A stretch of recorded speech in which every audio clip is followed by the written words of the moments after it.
Hi guys, and welcome to another episode of the Boxing Coalition. My name is Cam. Joining me tonight, Joe Morgan, Daniel Lim, Ari and Hamada. Hope you guys are well. The start of this week's show is very similar to how I was feeling at the start of last week's show.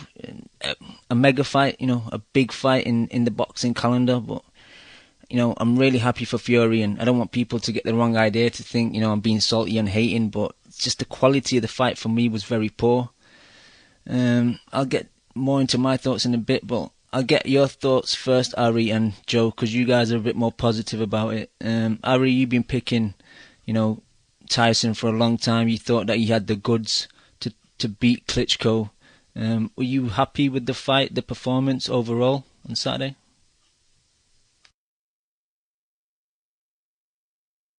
Ari, I think you're anything to get Vlad out of there.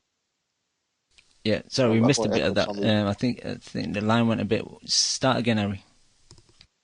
So yeah, anything to get Vlad out of there. I don't care. He got the job done.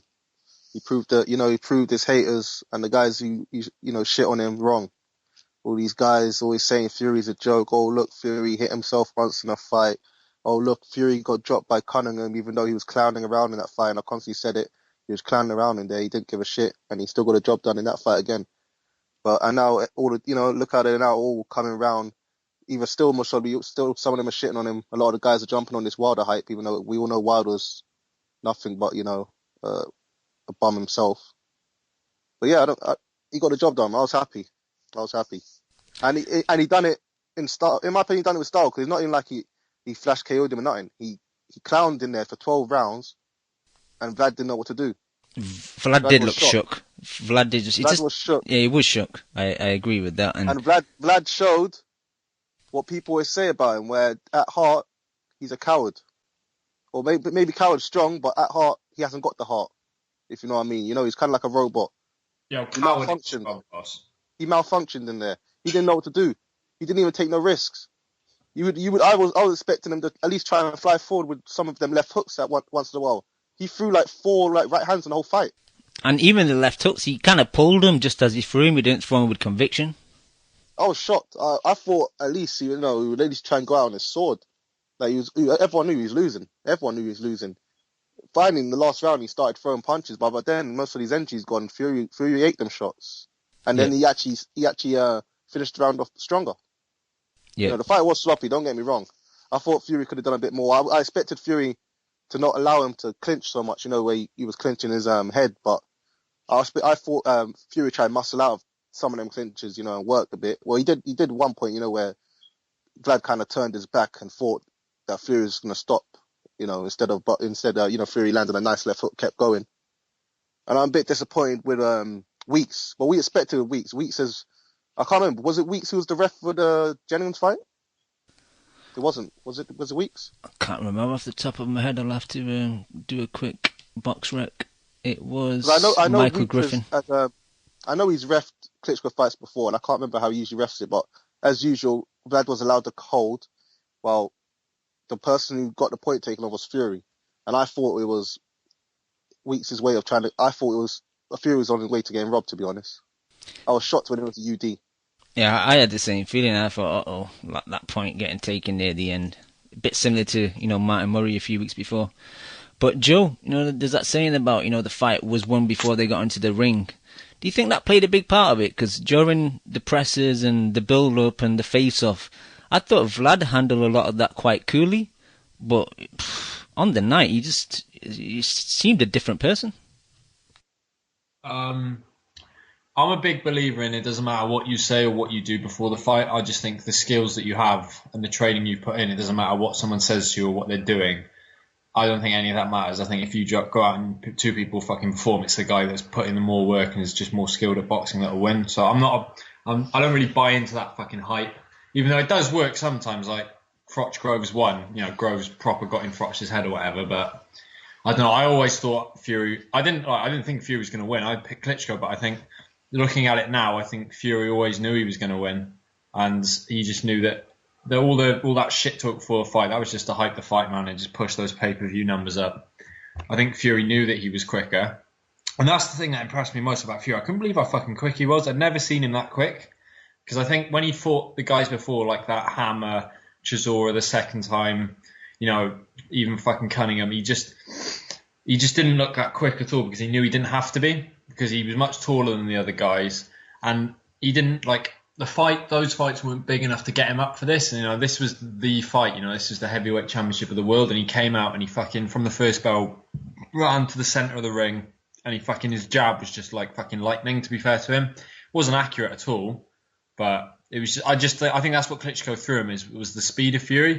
And as much as you want to shit on Fury and his physique and all that, he's quite an athlete, really, to be that tall and to have that much sort of coordination in your footwork and your speed and all that. I think Fury's got to have a lot of credit for that. But I fucking lay the blame right down at fucking Vlad's-Dor for how shit this fight was. I think Fury has been in exciting fights before, but I think whenever Fury wanted to offload that right hand, Vlad was just skipping back. And it's very easy just to fucking move away whenever someone wants to punch you. The skill is staying in the pocket, moving away, and then countering within distance. And I thought Klitschko just shat himself so much. He was so scared of Fury's power that he didn't even want to stay in the pocket whenever Fury threw. He'd always back away. And I guess that's his whole fucking robotic thing with him. I mean, it's either attack or defense. And he just couldn't. Whether he couldn't throw because he was just too old, I don't buy that. I just think he didn't want to throw because he knew that there was going to be punishment coming back from him. And while Barry said that, he's a coward, but, that is a bit strong. I just think... Yeah, I retracted it. I did say it was strong. I see where you're getting at, mate. I know what you mean. I think he isn't, at heart, he's not a fighter. He's an athlete. His big brother, he's the one with the fucking balls and the nuts. He's the fighter out of the two of them. But, Vlad is probably a little bit more skilled, but he just doesn't have that heart and the guts that his older brother had. And I think that played a part in him not throwing at all. I mean, the punch stats of that fight were fucking shocking. But, I didn't give a shit about all that. I was just so excited for Fury, and I was so happy that he won. And, generally, when they were walking to the ring, I hadn't felt that way before a boxing match for a long, long time. There's nothing, and everyone says it, I mean, that's what heavyweight boxing does for you. I just think that it gets you up like nothing else. And this was the legit, there's not often in boxing we get a legit sort of title on the line. And I'm just buzzing for Fury, and I hope that we see, the Joshua fight sometime next year, maybe the Klitschko rematch. But, I've liked Fury. I think he's good for the sport. Might, talk a lot of shit, and he might have a few dodgy views about fucking gays or whatever, but, you've got to take him with all his fucking imperfections, and I think he is good for the sport, and I think he will be in exciting fights for the future. Joe, you said something that, you thought that Vlad was to blame for it being a poor fight. I disagree. I think, it takes two to tango, and I think if, the way Klitschko was fighting, I think Fury should have noticed that. Well, he did notice it, but I think he should have did something about it and maybe try and go after him, get a stoppage. I think the last round and a half was fucking awesome. Yeah, that was the best part of the whole fight, to be honest. Yeah, that made up for a lot of the fight. That last round and a half, it was awesome. And that wasn't because Fury was doing anything different. It was because Vlad actually decided to fucking engage because he knew the fight was going away from him. And that's why I think it was Vlad's fault, because that last round and a half, he thought, fucking hell, if I don't put something on the line here, I'm losing all my belts. And he actually stayed in the pocket. And there was a point in that 11th round, towards the last 30 seconds, I thought he was going to get stopped. Because Fury was just landing left hooks. Yeah, when he turned his back and he took a few punches. Yeah, and he just kept landing left hooks. He'd clinch, ref would break him up, Fury would land a left hook. And I thought, fucking hell, if he hadn't punched him in the head and Weeks hadn't come in with that bullshit point deduction, then I think he might have fucking stopped him. And then obviously the last round he fucking went for it. So that's why I think it was Vlad's fault, because, he could have engaged, but he just didn't want to because he knew that fucking Fury was a much better boxer and could fucking punish him when he let his shots go. And he was just gun shy. Hamada, your thoughts on the whole weekend and that fight in particular? Hamada, are you on mute? Yeah, I was on mute. The fight was dog shit, to be honest. One of the worst fights I've watched in recent years. It was so bad. The quality, the level of skill in there was poor. They were both so inaccurate. None of them landed. Probably in the first 6 rounds, I don't think anyone landed a significant punch. in the first 6 rounds of the fight. Honestly, I turned off in the second half of the fight. I watched it, but I wasn't concentrating. I just wanted it to finish as soon as possible, and just wanted to see who got the decision. It was just poor. It was poor. It was a poor fight, and people are gonna cover it up and act like it wasn't because Fury got the win. I think you lot said that how you don't think Fury in the build-up and that could have got to Vlad, but I think Fury won the fight with the ring walk and the intros. Like, he was fired up. Let's just say he was, because you know when Vlad fights these people, yeah, normally they talk a big game in the press conference, but when they actually get in the ring with him and they're in the ring and they start hearing the introductions and stuff, they start to, you know, when Vlad does his ring walk and stuff like that, they begin to get a bit nervous and start to doubt themselves. But I think Fury won it there. I think he didn't doubt himself for a minute. You saw him in the intros, he was fired up. He was even talking to Vlad, saying things from across the ring. And he was up for it. I don't know about Fury's performance. I think Vlad was so bad that Fury didn't even need to do that much to beat him. Vlad was so gunshot. I don't even understand why he was so gunshot. I think Fury was a bit slippery and stuff in there, and a bit awkward and a bit making things difficult for him, but he was just so gunshot. At times I thought Vlad was getting in range well. He was getting into positions to throw punches, but the problem was he wasn't throwing no punches. His jab was going over Fury's head, because Fury was kinda, at times whenever Vlad got kinda close, he would duck down and probably fall into Vlad. But there was no right hands. I saw in the behind the ropes, Banks had him actually throwing some body shots, so I was expecting Vlad to go to the body. Didn't do that. He done fuck all in the fight, Vlad. He looked mentally broken, and I think that was the first fight since Emmanuel Stewart's died where he's actually needed Emmanuel to G him up in the corner and tell him different things.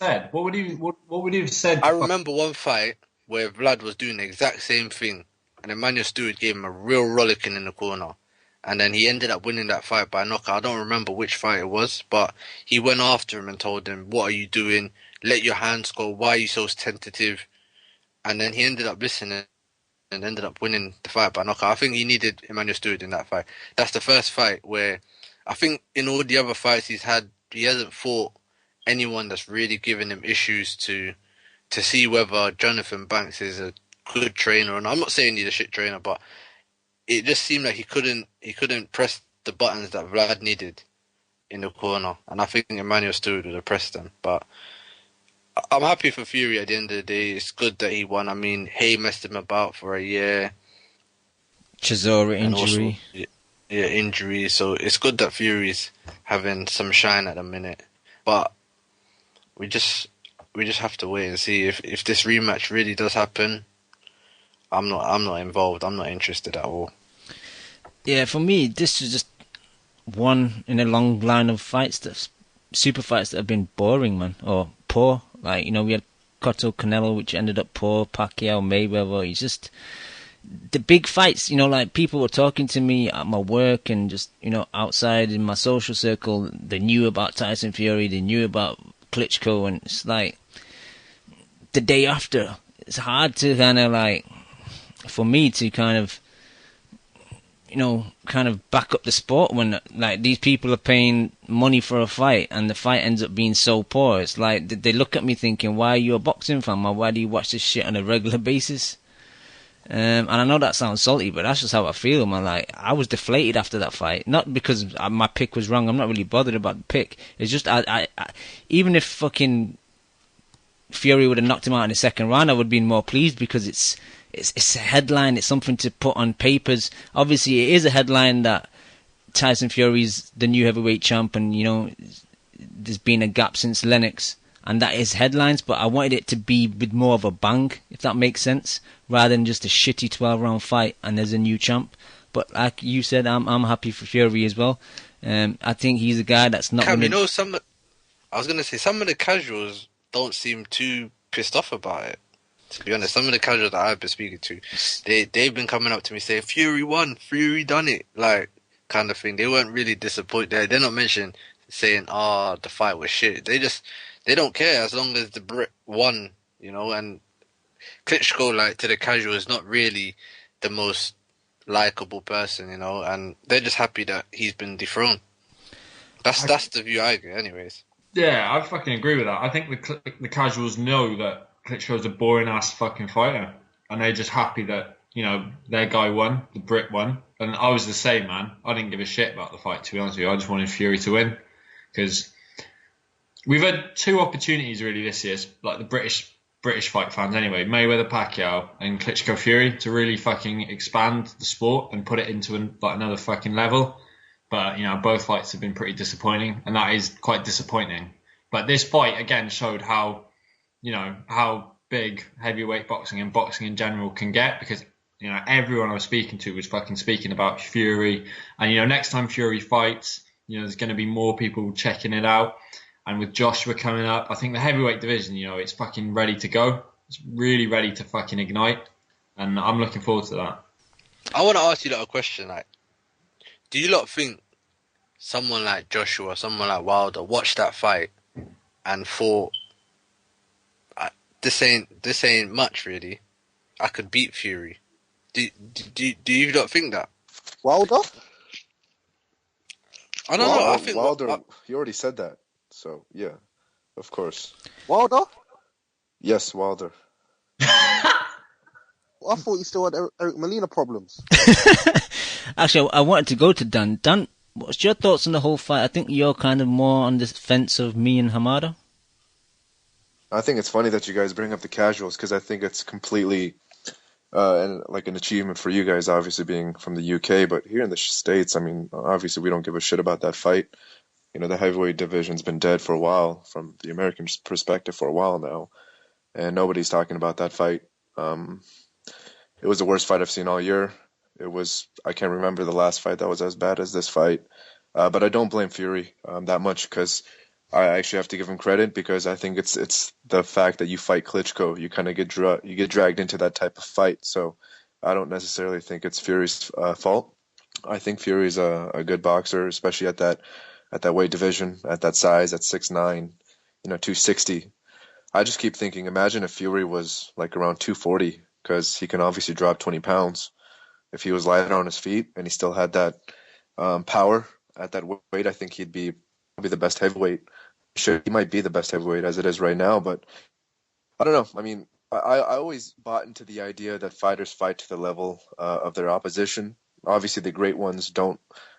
Floyd obviously can get up for any type of opponent, but I thought Klitschko was just fighting to the level of his opponent, so that's why I thought he was going to win.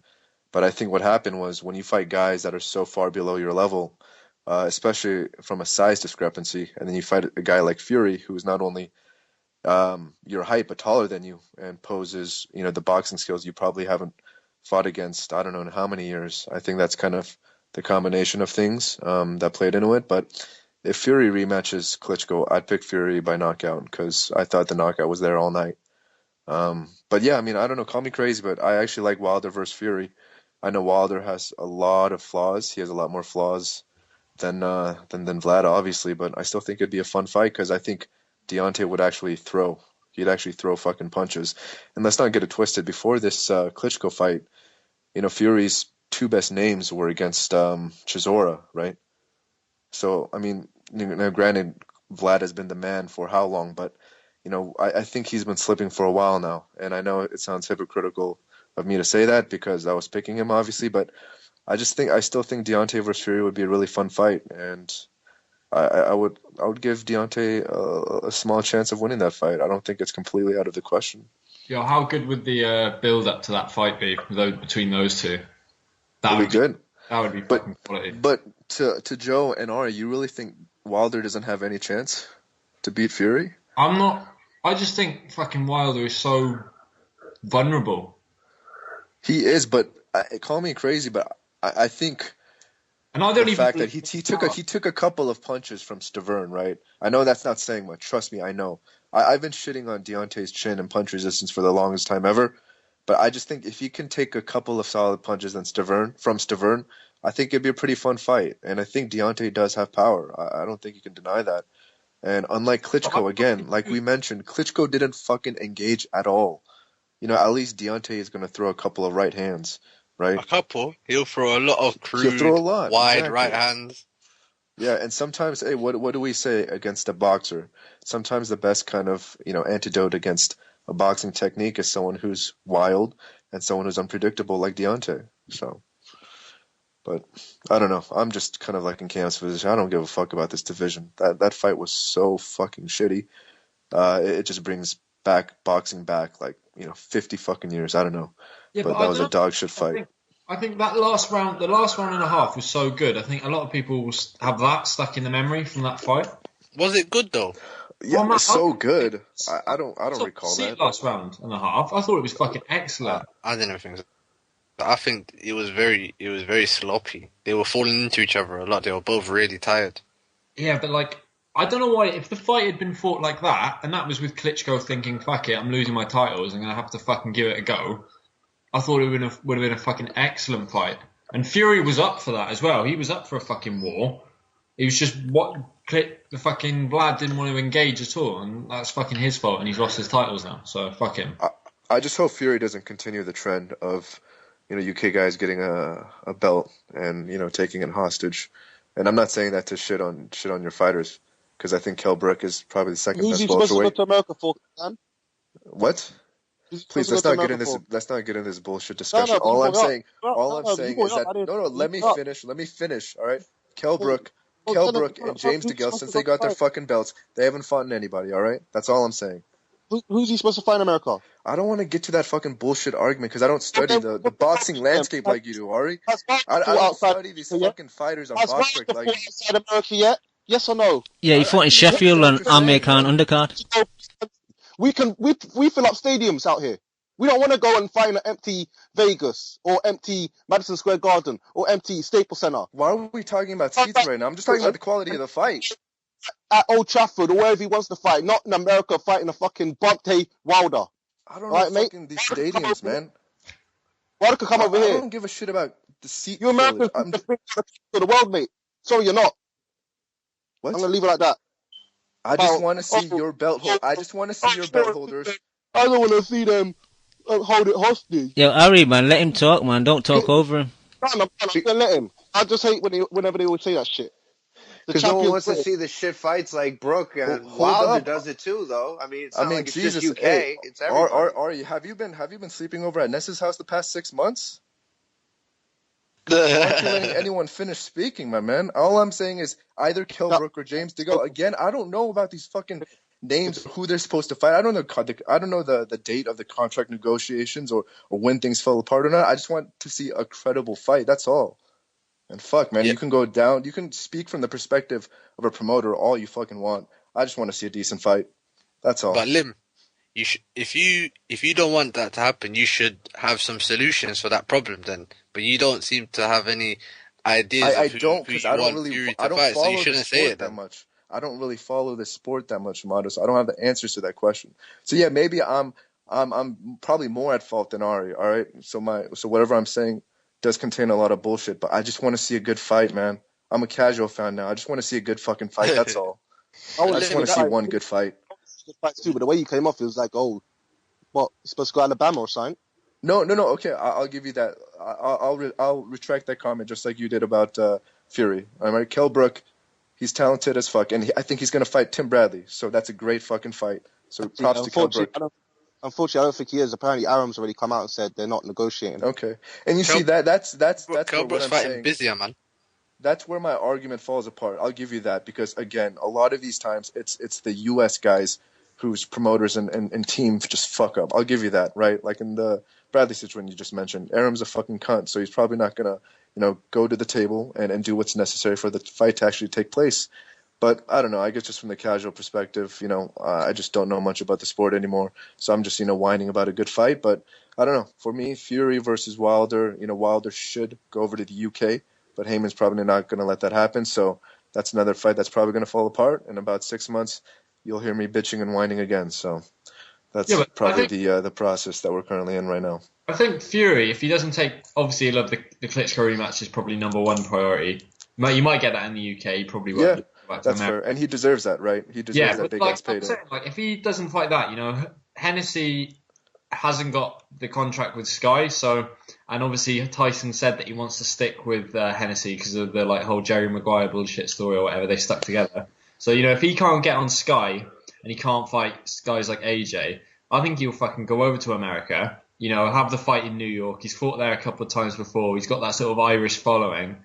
I see that fight as quite a viable option, really, for Fury in 2016. Because obviously, what do you reckon?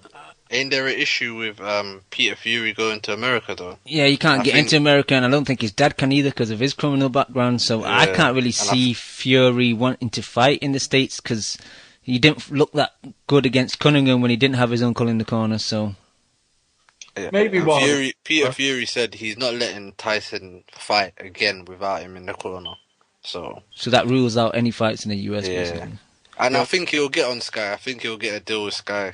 Because Sky will try and do a co-promotion. Champion of the world, right? I know, but I think Hearn's gonna have to swallow some fucking Hennessy dick then, because all the whole they have to go through me to go on Sky. That's fucking not the case anymore, is it? He will have to, but I'm sure Sky will make a deal with Hennessy. They'd be stupid not to, because they promoted this fight. They've put this on Sky box office, and Fury's won, multiple titles, so they'd be stupid to let him go. If he could fucking get a defence on terrestrial, on Channel 5 or ITV or something like that, that would be awesome, wouldn't it? On Spike UK. Fish, chips and bangers. Let me get Kev's opinion on the fight. Kev, what did you think of Fury Klitschko? Oh, you guys know what I think. That was like a Mayweather fight. That shit was fucking horrible. That shit must have set boxing back like a fucking heavyweight fighting back like 15 years, man. It didn't though. That's the thing. The heavyweight division is buzzing now. I don't get this whole setting it back. People are fucking talking about the heavyweight division again. No, you know what? No. I think it's just British people talking about it. Exactly. Yeah, I don't know anybody over here who's talking about it. And anybody I know who watched it said it was fucking awful. Yeah, I don't know. Everyone's trying to get smaller. Anybody who knocks Floyd Mayweather as being boring and tries to credit that fight as being exciting is a hater. It's just bias. It's just bias. Like, you got to be real. That was the most boring, non-eventful. I said it I was as hyped as I was getting for the fight because I tried to like Fury because you guys told me about him, but I kept saying I don't know. I've never watched anything that impressed me in the least bit, and he mostly seems to be clowning, and none of his fights are fun. But then I was like, you know what? Maybe he's so much better than these guys. That's what happens. But I was like, I could totally see this being like a B-Hop versus Bernard Hopkins one, where two guys finally fight somebody the same size, and they just stare at each other the whole time and flex and pose. And that's all that happened. B-Hop versus Hopkins, yeah? B-Hop versus Roy Jones won the first fight.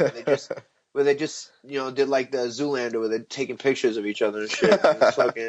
And it's just so boring. I was like, this is unbelievable. And then, I mean, you got to give Fury another chance because Vlad always is known to do this, but like I said, I'd never seen Fury to be electrifying. So, and it goes back to what Lim said. I mean, it's not like it's faulting the UK's fault because it's bullshit that the American fighters aren't coming to the bigger crowds and taking you know what I mean? It's on, but no one wants to see bullshit fights, and it just sucks that boxing sucks that we're probably never going to see Wilder Fury, which could be a huge fight because think about the hype and the build up to that fight. And it's like, I don't know, one retard still keeps saying the Cold War is good for boxing because look at the great fights we're getting. But that's just so stupid because look at all the fights that we can't even entertain or even talk about because they're not even an option. And this is one of them. Well, to Ari's point about Wilder not travelling, he did come over here to Sheffield when he was on Khan's undercard against Diaz. And he fought, I think, Audley Harrison. I don't know, and he's a nobody, but he still travelled over to the UK. So I don't think Wilder's worried about travelling. It's just Haymon, right? I think Haymon's worried about matching him with somebody. Yeah. And that's the thing, man. I think one more thing, like I said before, obviously I don't have the solution to this. And honestly, I think probably the US promoters are more at fault because a lot of these guys are owned by fucking Haymon. right? And Haymon seems to have control over Eddie Hearn or whoever it may be. So it seems like he has the final call and the final say in these situations. So, that is one thing that I should have said earlier. And just regarding the heavyweight division in general, I think it's, as much as I hated this fight, I think it's just a natural evolution, just a natural progression of guys becoming obviously naturally bigger. I think back in the day, and even in the Tyson age, right, fighters were at the 220s, 230s. 240 was considered pretty damn heavy at that time. And I think fighters are just getting bigger, and as people just evolve, I think this is just what we're going to obviously see in the future. When people are 6'7", 6'8", you're comfortable just sitting back and not doing shit and just staring at each other like Kev said. Good point. Right. Open up to the panel. What do you guys see as Fury's next moves? Couple easy defenses. Do you think the Vlad rematch is likely? Do you think maybe the Wilder fight would happen, if it does happen, maybe summer of next year or the year after? Okay, real quick, how much did Fury make in this fight? And with a rematch, he'd obviously make a lot more, right? I reckon he made close to a couple mil. Yeah, I'm not sure about the purses. They don't really release the purses. I reckon it probably got close to about 150,000 buys. What do you reckon? What, in just the UK? Yeah. It's hard to say with Sky, probably because they're good at pushing it with all their shows that they put out. Yeah. I think he got about 2 mil, but if I think it's on Klitschko. If Klitschko wants the rematch, Fury will give it to him. There's too much money in that fight not to do it, and I think Fury beats him easier in the rematch. Do you think you'd Why kind is of... there a rematch though? I don't get it, because normally he's a mandatory challenger, or normally apparently there is a clause. Yeah, Klitschko said up poor. in the press conference. And I heard it's in Germany as well. Yeah. Yeah, but there's probably more money in it in Germany. Nah, that should be happening in the UK. Without a doubt, like, he's the champion now. You've got to come over. He's come over and beat you. Now it's your turn to come over. Like that's bad negotiating, in my opinion. Yeah, post-fight, there was a lot of confusion because I was hearing, especially from Sky, like when they went ringside with the British media, they were saying, oh, there's a clause. And then when they went back to the main hosts and stuff, they were saying, oh, there's no clause. So there was a lot, because normally, mandatories don't have clauses in the contract. And I know he was mandatory, so it's a bit weird how Team Klitschko squeezed the clause in there. It's all control corrupt, freaks, man. isn't it? It's all corrupt. Afterwards, they'll just write anything in if it makes sense for both sides. No one will say shit. It's crazy. And to Lim's point, we don't have the solution. It's not really our job. The whole Triple G thing, it's not our job to have the solution and figure something out. We're just fans. It's really on the promoters to figure something out and give us something better than just the status quo, which is what boxing has always been. People accepting shit because we're used to getting shit. That's not really the answer, Yeah.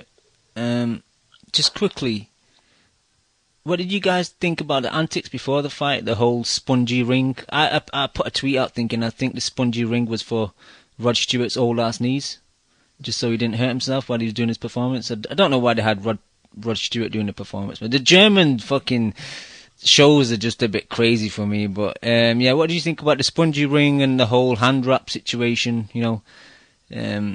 Vlad doing his own raps without a representative from Fury's camp there, and then having to cut him off and start again.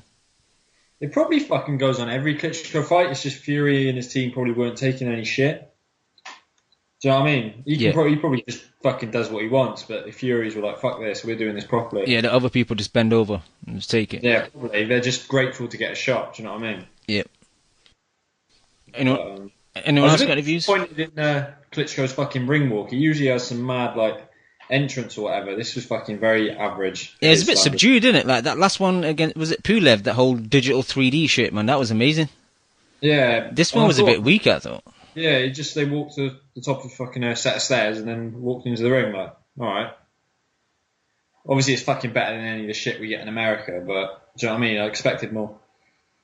Yep. I had another question, but it's totally escaped my mind. Anyone else got any thoughts about this before we wrap it up? I'll take that as a no then. No, wait, I got one. Go ahead. How about David Haye proving he's the cunt that we all thought he was? Oh, man. I liked his positive comments, saying congrats to Tyson after the fight and that, but now he's starting to, saying he needs to fight me next as well. You had 2 opportunities to fight him. You said that you were injured, and then you said that the doctor said you have to retire, and you retired. You fucked Tyson Fury around twice. He spent a lot of money on separate camps. Didn't get the payday that he was expected to get from Sky. And why do you deserve a chance now? Like, you've been out of boxing for so long. You've announced a return, fighting a nobody in January. Why do you deserve a fight against Tyson Fury? No, it's because he's David Haye, isn't it? It's just frustrating though, man. It's like he demands so much, but he doesn't give back. Like what is David Haye, isn't it? What has he done really, man? He's David Haye, isn't it? I can't stand the prick. The toe shit was the last straw with me. I've never fucked with Haye since, and I'm happy that Fury's standing by his words, and I know Fury and his team will stand by their word because there's a lot of stuff that happened that we only know the half of it. Like you said, they lost hundreds of thousands in training camp in money. Twice of a pull-out Sky pay-per-view. They thought they were going to get 5 million. Again, I thought that he was going to beat Haye as well. Haye shit the bed. Faked injury, wherever, shoulder, wherever it was, a cut. I can't remember what bullshit. He's made so much excuses in the past. I can't remember what the one was with Fury. He's saying about his shoulder, and they said, he can't fight again for his body's sake and with stuff. Now apparently he's back all of a sudden. I don't give a shit. I'll make sure I'm out when that fight happens in January, when he beats that bum, whoever that guy. I'd never heard of him in my life. The guy's fighting. It will take him long to become mandatory, even if he does become mandatory. The guy's old. He's most probably going to slow down. Hopefully he fights someone with a decent bit of power and knocks that glass chin out. Because I can't stand Haye. And I think everyone else co-signs what I'm saying. Yeah. Didn't Haye pull out at the Fury fight on Fight Week? Yeah, he did. Twice. The first one was Fight Week. I don't think the second one was Fight Week. The second one wasn't. But the second one, they knew he was going to pull out anyway because he wouldn't sign the contract saying about he owes it. If he pulled out again, he would have to give them some kind of, like insurance. Some type of reimbursement for their costs. Yeah, reimbursement, but he wouldn't do it. Yeah, but the first one was the cut, wasn't it? When Adam Booth, basically, we all know that he got the blade and cut him, innit? Because why would you be sparring 3 days before or 2 days before your big fight? You won't be sparring. But anyone else want to shout on Haye while we're taking this opportunity? Come on, Joey. My whole thing is if he would be able to spark somebody out, and I legitimately thought he could spark out a top guy like these guys, I could deal with his shit. But since he's a cunt and he can't do that, like, what's the point of you? Like, get the fuck out of here. Also, the thing is now, Fury can't trust him to actually fight him. So, fair enough, say Fury gives him a chance. Another 3-month training camp. And then Haye might just pull out again. Just wasted Fury. Fury. If I'm Fury, I make him go through camps and fight somebody else to show that he's going to do it before I give him a shot. Fuck that. I think if I was Fury, I'd just let him become mandatory if you could. Yeah. Let him show that you're healthy, go through some camps and fight somebody. Have 3-4 fights. Don't just fucking give him the opportunity. Don't get me wrong, that fight in the UK would be a massive fight financially for both of them, especially Fury. But I think he's so upset with the way he got treated the first time. He's thinking, why should I give him a chance? And like Haye's come out now saying, because Fury's basically said he's not going to give Haye the chance, and Haye's like, well, I knew he was going to say that. Well, you put yourself in that position for him to say that, so you can't blame anyone but yourself. Anyway, let's move on. Ari, another one of your favourite boxers, Mr. James Degale. I think he made it home when the fight was live. What did you think of his performance?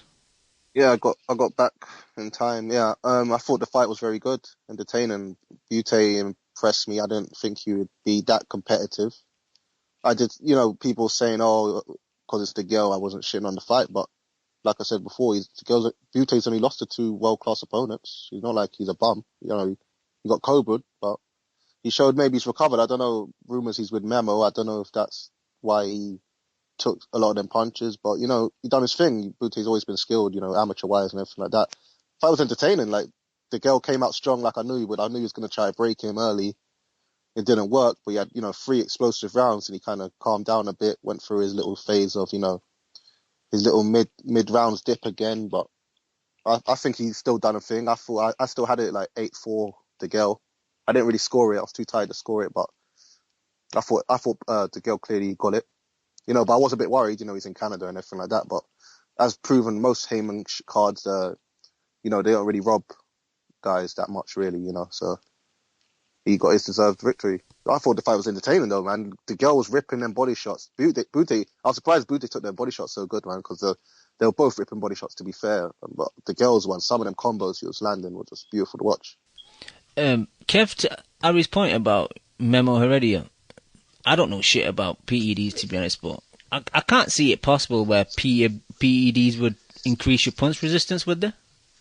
I don't think so. Maybe a mentality and stuff like that, but maybe give him a little more heart, like confidence. But I don't know. I think if you get hit on the button, I don't think that's going to help you much. I mean, you could definitely build your shoulders and your neck, and that could help you take certain punches. But if you have a propensity to get like lights out, I don't think that's going to help. You know, I think it'd be just more his conditioning, his strength, and his ability to move around the ring. You know.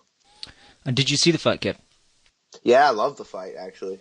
I know it was a little, like, underwhelming on the skill level. I think they both gave up a little skill to make it more exciting, and I'm kind of all for that. I liked it. They were throwing bombs. A lot of them weren't hitting clean and stuff, but you could see they both had the intent to pretty much take the other guy out, and I'm cool with that.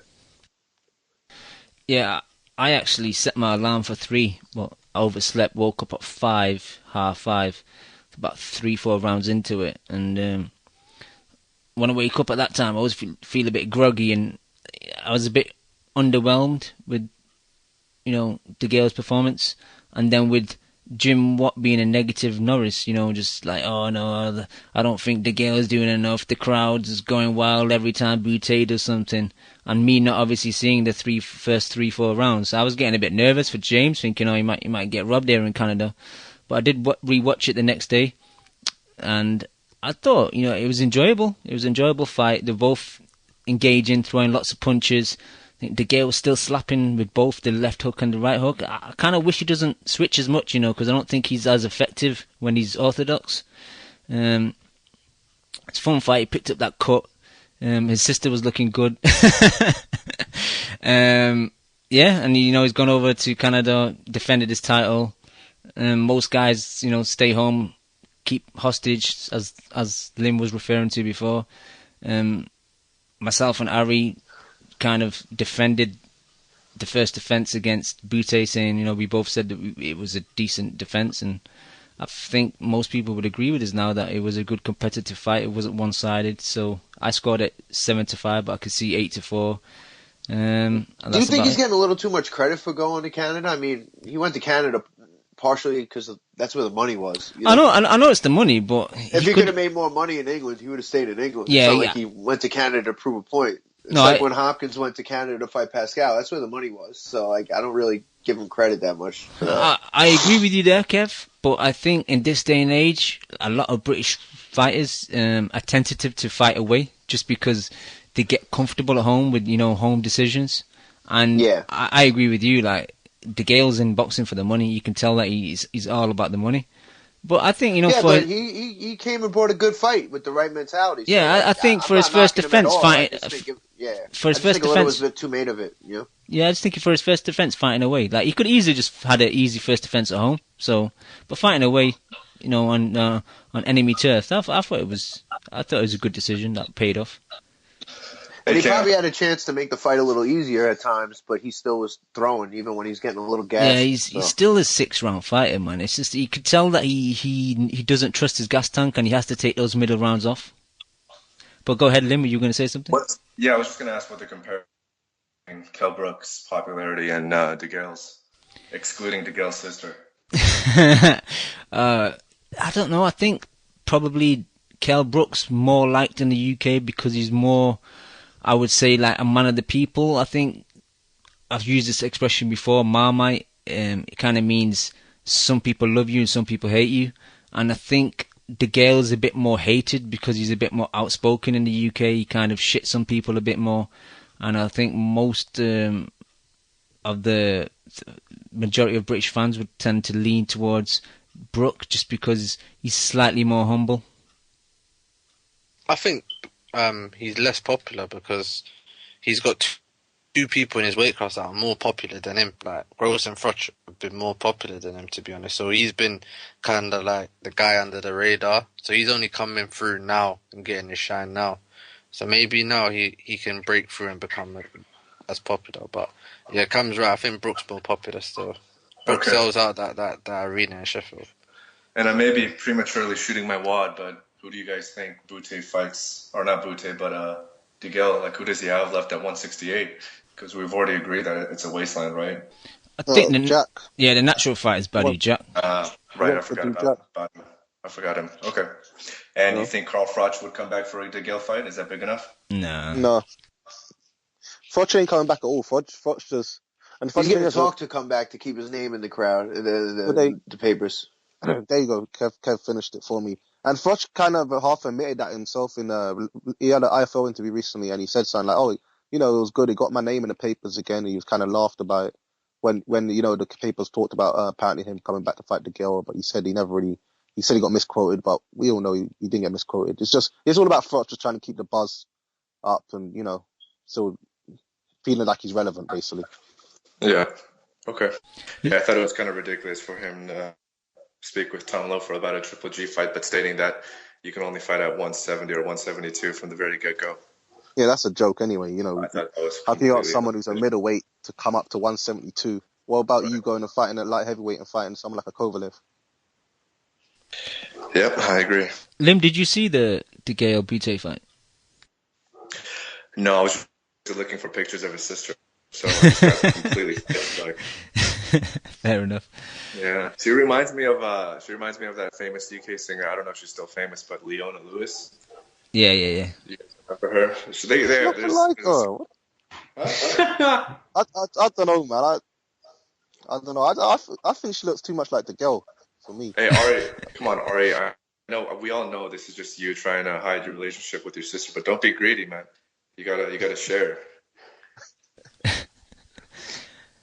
Anyone else regarding the Degale Bute fight? Yeah, fucking everyone says that, Degale's slick and all that, and he is, but his fucking gas tank's very average. Yep, I agree to that. I don't think so. I think people are over-exaggerating. There's 2 fights now where we've said, why is he taking rounds off? Is he getting lazy? I think it's just because he can't fucking fight anymore. He takes rounds off because he needs to regain his stamina because his gas tank's the fucking George Grove style. And do you remember when he was on Channel 5? He had a lot of fights with Hennessy. And majority of those fights, he'd take rounds off and he'd be against the ropes. And then afterwards he said he had that injury with the Gilmore's groin. But it probably wasn't that. It's probably just his gas tank. I don't think his gas tank was that bad. That was a long-term groin injury, and we have seen a much different Degale since them fights where he said he's now fit. To be fair, how many fighters can fight hard for 12 rounds?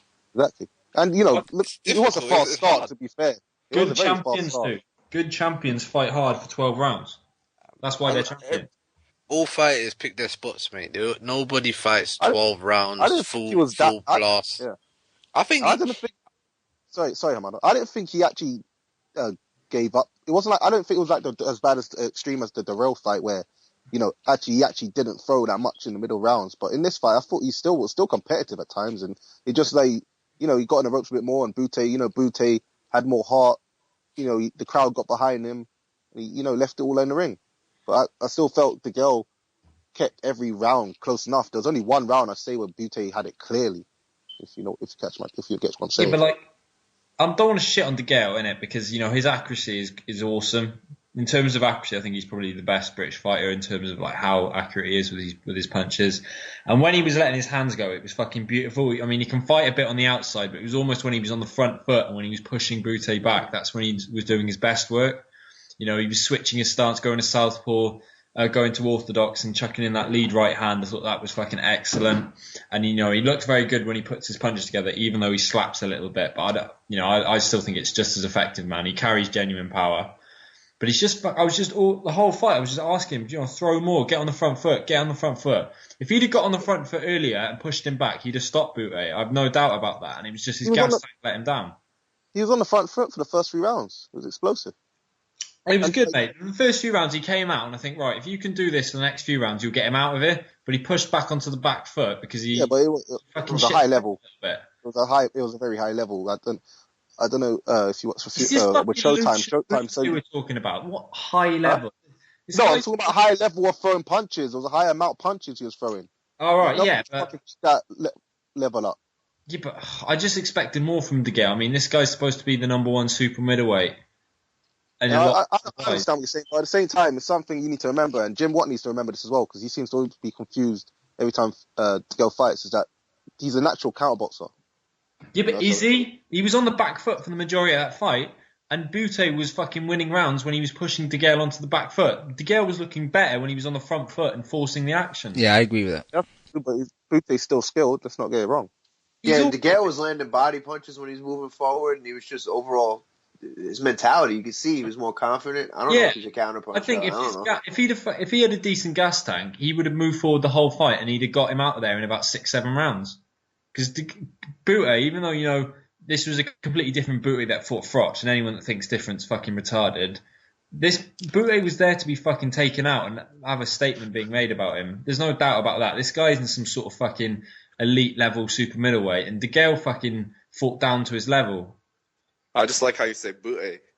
Yeah, it's fucking. It just pissed me off a little bit because this guy. I've got a lot of time for Degale. He's a very talented fighter, but I wasn't happy with that performance at all. I think, if anything, now it's made the Jack fight a hell of a lot closer than probably what I thought before. Because Jack fights for 12 rounds and Degale doesn't. He fights for 6.5, and he coasts a lot of those rounds. And I don't think he can do that against Jack. Unless Jack goes surfing in the first round, then I think unless Jack think he can get away with it. Then obviously not. But do you know what I mean? I think he can get away with it against Jack. Jack has not shown a high level of output himself, and Bute. I realised Bute's style was actually quite similar to Degale's. Jack's better than Bute, and I fucking only had Degale winning that by about 3 or 4 rounds. Styles make fight at the end of the day, and Styles make fights. Do you think just Degale's just better against? I don't know if you've seen enough Jack fights, but Jack doesn't throw that much himself. Yeah, I agree with Ari there. I think even though you can say Bute's better than Degale, he's not as explosive. He's not anywhere near as explosive as Bute is. So I think that's an easier fight for Degale. Is anybody else tired of hearing Styles makes fights when somebody tries to tell you that they know more about boxing than anybody else? I'm fucking tired of it, man. Not saying you, Ari, but I just hear it all the time. What you got to understand is Styles makes fights. Oh, really? Where'd you hear that? Yeah, I know. Like, if Jesus fought the devil and the devil had a nice jab, I pick the devil. And then you throw a triangle theory in there, and it's boom, all bases covered. All we need is MV2, and we'd have a perfect, pot brewing there, right? Yeah, but for real, I think disingenuous. Yeah, just to get back to it, I still back Degale to beat Jack, but it's a closer fight now. Do you think Degale is just not as comfortable against southpaws? That's why maybe we've not seen the best of him against Bute and Durrell. Maybe. That's a good point. That's a good point. Yeah, coming from the southpaw. Damn, how much research did you do for that one, Ken? My God, that was a great point. I was at work, bro. I was at work. Jesus, that was a great point. I'm becoming a fan of Degale. I don't think he's as good as maybe Ari thinks he is, but I don't know. He's in exciting fights. To be fair to him, Durrell makes boring fights, and Degale's fight with Durrell was, watchable. It was good, and this fight I thought was very exciting. Like I enjoyed this fight a lot. Yeah, and it means that I'd like to see Degale fight back in the UK, and I think that he'd be a better fighter if he fought in the UK. But he's got the taste of that Al Haymon money, and he ain't coming back to the UK anytime soon, which is a shame, really, because I think he'd be a better fighter if he fought in London at the O2. But he's going to take on the unification. I think that's a really likely fight next. And I beat Degale to beat Jack because I'm still a bit high on Degale, but I wasn't impressed on Saturday. All right, any final thoughts on Degale? Yeah, come on, I didn't even get a word in. Go ahead, Hamada. Yeah, man. The fight That's what happens when you disappear for a month, man. Exactly. And how would you say? You're saying that's what happens when you're off the show for so long. I know, man. This is hard, but yeah, I watched the fight. It was decent. It was a good fight. I thought Degale won comfortably. I think he had a little dip from, I think, 4, 5, and 6. But he was always answering back. I mean, people are saying he's got this bad gas tank. I don't think his gas tank's that bad. I think it's mental with him. I think he probably thinks about his, what do they call it, his second wind a bit too much and thinks, let me save something for the later rounds. I don't think it's like George Groves where he's gone after 2 or 3 rounds. He answered back everything Bute. I thought Degale's he was defensively responsible. He wasn't getting hit with much shots. I think he was blocking a lot, slipping, ducking under. He was doing well. His combination punching looked good. His uppercut in particular was impressive. He kept catching Bute with the uppercut. I think he looked good, but obviously we expected more from him. But maybe that's a good thing, you know. Maybe we are expecting too much from him. He's a good fighter, but maybe we're expecting a bit too much from him, you know. But I thought Bute was definitely on the roids. Definitely, without doubt. Allegedly. I just think he was. To be honest, he changed all of a sudden. He was this gun-shy, fragile fighter, and it's like he was fighting like a Mexican. He kept coming forward, taking punches to land punches. I've never seen a fighter's mentality change so much. Do you get what I'm trying to say? I get what you're saying, but when you're getting slapped with punches and not taking full impact like a full punch does. Yeah, man. If you work with Memo, straight you're punches. automatically under suspicion, right? Memo comes in the camp, you just assume dirty. Yeah, it's true. Memo's known for this bullshit, but I think Degale's straight punches, his right hand when he turned orthodox was all right. He was catching Bute with it, but he always throws his jab. Then it's like he takes a step in, he falls in, and then he throws the looping left hand, which goes over the top, and it looks at times when he throws his combinations, he looks so good, but then there's times when he's throwing these looping shots from the outside, and they go behind the person. Yeah, it looks awful. Yeah, you know, bro, I've been saying that for years. You know, I've been saying that for years. He steps in, and then his punches land behind where they're supposed to land. Yeah. But when he steps in and goes to the body, actually, and he throws the 2 punches, I think it's a right-left. It might be left-right, but he did it a couple times, especially early, and you can hear the sound of those. Those weren't slaps; those were solid punches. Yeah, they were digging in. Yeah. I wanna see him be able to like throw the jab, stay on the outside, throw a straight left hand. It's like he can't do these kinds of things. Even when you watch him shadow boxing, it's crazy. You see him throwing looping shots when he shadow boxing, and you're thinking, but I don't know, man. It works for him anyways. He's very awkward. He must be a nightmare to fight against. Yeah, really, just quickly, my thoughts. He's just so slippery. He's hard to catch with a clean shot.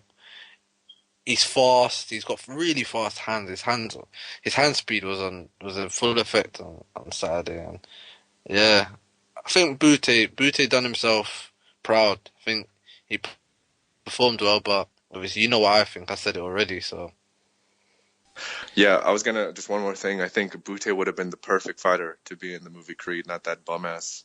I don't even know that guy's name. The final Tony Bellew. Yeah, Tony Bellew. I can't believe they fucking chose him. But that's a complete digression. But has anyone watched Creed yet? I was just gonna say that single guy, that motherfucker, how fat he was in that last fight, that almost ruined the movie for me. But did he call him a rat? No.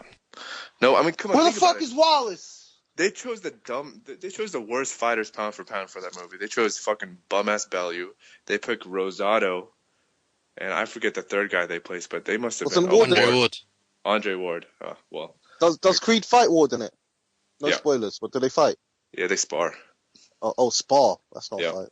I think Ward beats him up in the spar. Oh yeah, come on, I said no spoilers, man.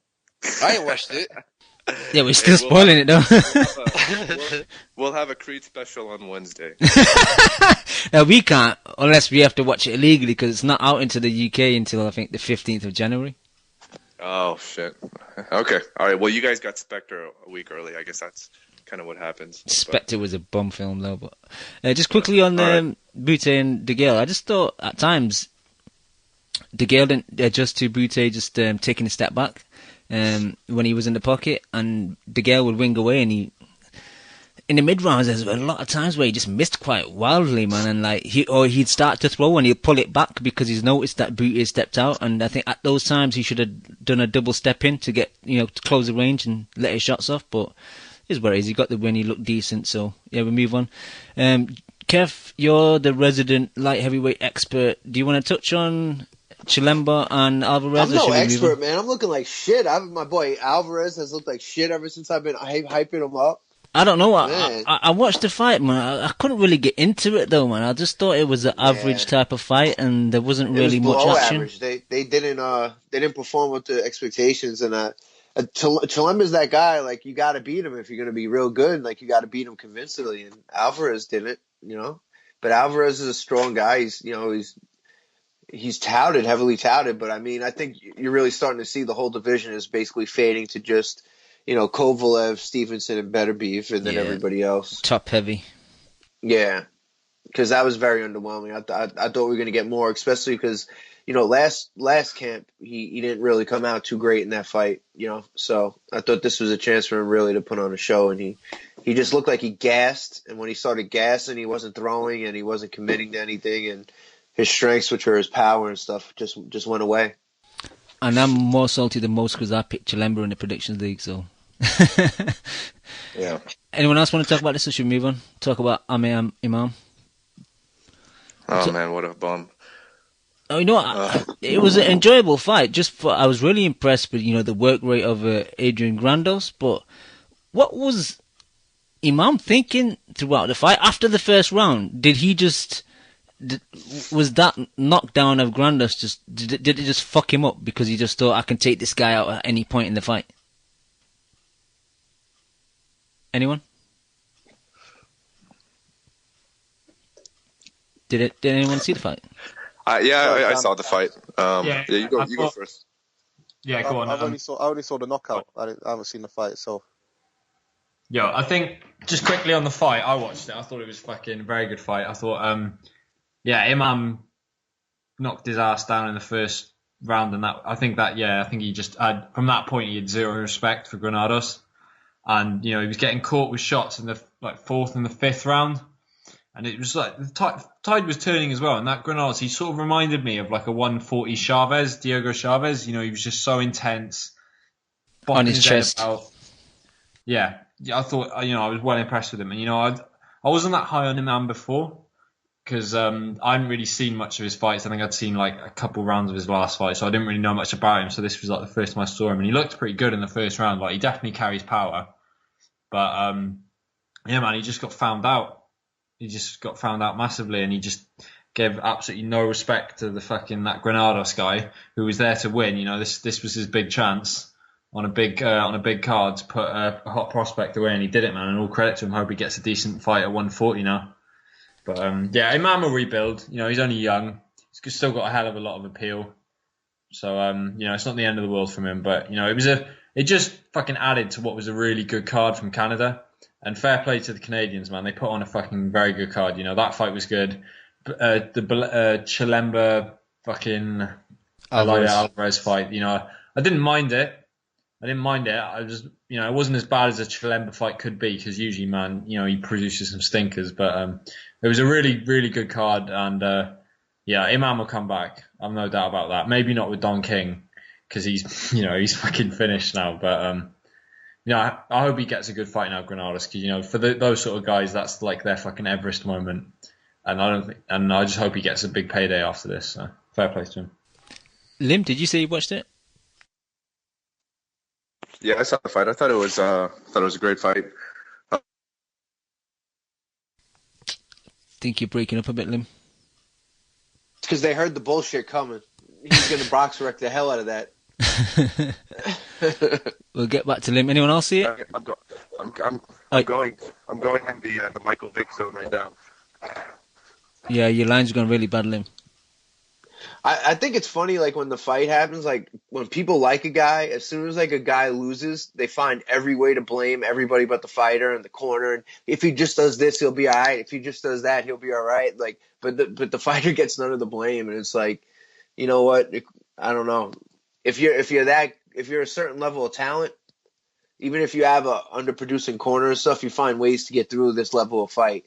And I think this kind of shows he doesn't have that level of talent. And like, not saying he can't get there because he does have the skills and tools, but it just work needs to be done. And there was a facade basically based on the people he was fighting.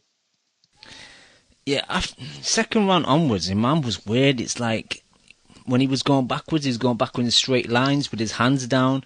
He had no lateral movement. He was getting caught against the ropes too many times. Like, there were so many points where he should have just spun him round and put him onto the ropes, but he wasn't. He was just trying to look showy, do the shoulder roll, hands low, and he shipped so many punches, man. And that's what it was. It was just accumulation of punches that slowly wore him down. I don't think Grandos hit that hard, but he hit him so many times. You could just see like the fight getting punched out of him. Yeah, he wasn't spinning off the front foot. The jab was completely neglected. He wasn't listening to his corner when, I watched the Show Extreme version today, and he wasn't listening to his corner. Really disappointed with him, man. He just didn't adjust at all. And me and Leon have been on the hype train, and he's let us down. I think me and Leon have picked up the curse of chemo, so I'm keeping my mouth shut now for any prospects that I might be high on, just in case I fuck their career up. But anyone else want to comment, or should we move on? Let's move on then. Anyone catch the Spence and the Charlo card? I think it was. I saw the Spence fight. Yeah, let's start with the Spence fight, Hamada. What did you think of that? What UPS driver came to fight Spence this time? This guy was decent, man. Oh, okay.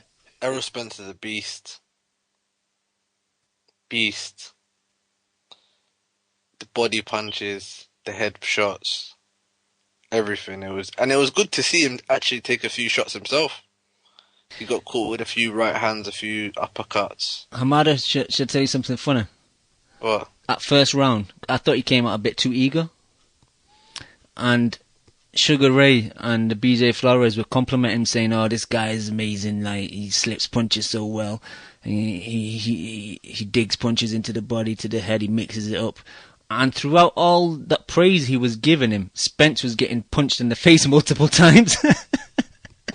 And I just thought, BJ and Sugar Ray, man, these guys are terrible. But yeah, it was good to see that he kind of adjusted to that, and he came back in second round onwards. But I thought he got hit a lot in the first round. Maybe he come out a bit hyped because he was fighting in his hometown, innit? Yeah, maybe, yeah. So maybe he got a bit excited and then he realised, whoop, I need to sort it out here. But then, yeah, once he sorted it out, he was fine. He looked good. But I just want to see him step up the competition now, man. I mean, we've seen too much of this now. You know, too much of this level of competition. He should have been fighting the Ghost, not DSG. You know what I mean? If you'd have fought Guerrero, I'd be all for it. Instead, we got fucking Garcia, which is like a waste of fight. It's true. It's true. He should be fighting higher level competition, but I don't know. He seems to be moving slow. But hopefully next year will be his year. Because I'm a big fan of Errol Spence. I think he looks the part. So this became eliminated for Mr. Brookman. Personality. Go ahead, Lim. Easy. Okay. Yeah, I got what you just said. No, but I was just saying about Brooks. I'm not Brooks, but Spence in terms of his. Yeah, Lim, your line's really bad. Maybe try hanging up and call him back. All right. I just think he's boring as fuck. That's all. All right, fair enough.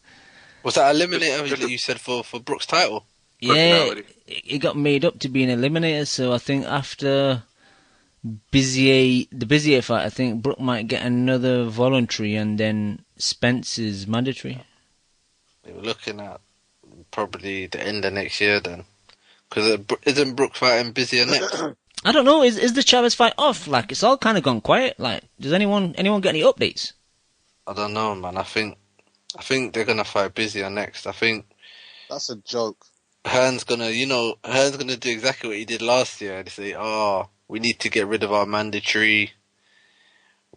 Brooks had a layoff. He's been injured, so we need to get rid of him.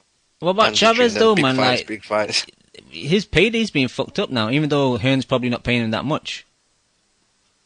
Who cares about Chavez, really? I don't care about Chavez. I feel bad for him. Yeah, well, fucking hell, what's the IBF doing having Jojo Dan and then Kevin Bizier as its mandatory welterweight fighters? That needs to fucking change. They need to have a good look at themselves.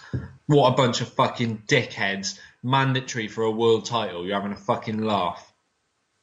Yeah, that is pretty fucked up, to be honest. It's a joke, man.